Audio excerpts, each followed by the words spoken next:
નમસ્કાર, હું છું આશિષ દરજી. તમે જોઈ રહ્યા છો એસએમએ ન્યૂઝ. જોઈએ આજના સમાચાર.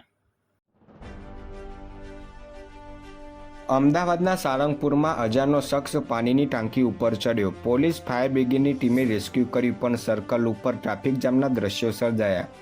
અમદાવાદ શહેરના સાળંગપુર વિસ્તારમાં આવેલી પાણીની ટાંકી ઉપર એક વ્યક્તિ ચડી ગયો હતો, જેના પગલે ફાયર બ્રિગેડ અને પોલીસની ટીમને જાણ કરવામાં આવી હતી. ફાયર બ્રિગેડની ટીમ એરિયલ લોડર પ્લેટફોર્મ સાથે તાત્કાલિક સાળંગપુર ખાતે પહોંચી હતી. ફાયર બ્રિગેડના 2 જવાનો એરિયલ લોડર પ્લેટફોર્મ દ્વારા પાણીની ટાંકી પર જ્યાં વ્યક્તિ ઊભો હતો ત્યાં પહોંચી તેને સહી સલામત નીચે લાવવામાં આવ્યો હતો. ફાયર બ્રિગેડની ટીમને પ્રાથમિક માહિતી મુજબ આ વ્યક્તિ મંદબુદ્ધિનો હોવાની અને બીજી વખત પાણીની ટાંકી ઉપર ચડ્યો હોય એવી શંકા છે. વ્યક્તિને નીચે ઉતારી પોલીસને સોંપવામાં આવ્યો હતો. અંજારમાં જાહેરમાં હત્યા. ભરબજારે યુવકે પૈસાની લેતી દેતી બાબતે છરીથી અન્ય યુવકને રહેસી નાખ્યો. મર્ડરનો લાઈવ વિડીયો કેમેરામાં કેદ થયો. અંજારમાં એક શ્રમિકની હત્યાનો મામલો સામે આવ્યો હતો. આ બનાવની તપાસ હજુ પણ પૂર્ણ થઈ નથી. ત્યાં ફરી એક હત્યાની ઘટના સામે આવી હતી. 2 યુવક એક જ બાઇકમાં જઈ રહ્યા હતા. ત્યાં રસ્તામાં એક યુવકે પૈસાની લેતી દેતી બાબતે રોડ વચ્ચે જ બબાલ કરીને પોતાની પાસે રહેલી છરી વડે ભરબજારે યુવકને રહેસી નાખ્યો હતો. જો કે પોલીસે ગણતરીના કલાકોમાં જ આરોપીને દબોચી રાઉન્ડ અપ કર્યો હતો. આજે દક્ષિણ અને મધ્યમાં મેઘમહેરના એંધાણ.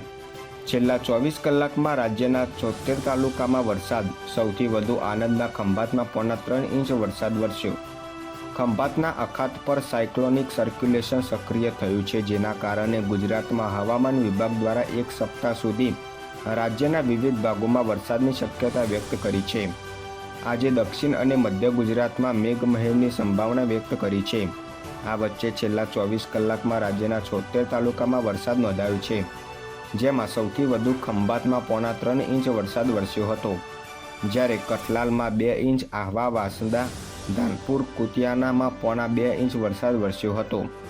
રાજ્યનું સિઝનનો એવરેજ 74.23% વરસાદ નોંધાયો છે. ડીસા ધાનેરા હાઈવે ઉપર જેરડા નજીક દારૂ ભરેલી કાર પલટી, ચાલક ફરાર. ડીસા જેરડા ડીસા ધાનેરા હાઈવે ઉપર જેરડા નજીક રાજસ્થાન તરફથી પૂરઝડપે વિદેશી દારૂ ભરીને આવતી કાર પલટી ખાઈ જવા પામી હતી.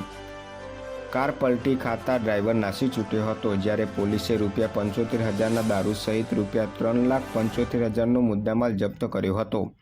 રાજસ્થાન તરફથી આ કાર આવી રહી હતી અને ત્યારે ડીસા તાલુકાના જેરડાથી ઘોઘા ડેરી વચ્ચે ડ્રાઈવરે સ્ટીયરિંગ ઉપરથી કાબુ ગુમાવતા કાર પલટી ખાઈ જવા પામી હતી. કારમાં વિદેશી દારૂ ભરેલો હતો. આ અંગે સ્થાનિક લોકોએ ડીસા પોલીસને જાણ કરતા તાલુકા પોલીસ તાત્કાલિક પહોંચી કારમાંથી 849 બોટલ વિદેશી દારૂ ₹75,207 તેમજ કાર ₹3 લાખ મળીને ₹3,75,207નો મુદ્દામાલ જપ્ત કર્યો હતો. જ્યારે પોલીસે નાસી છૂટેલા કાર ચાલક વિરુદ્ધ ગુનો નોંધી વધુ તપાસ હાથ ધરી છે. વધુ સમાચાર માટે જોતા રહો એસએમએ ન્યૂઝ.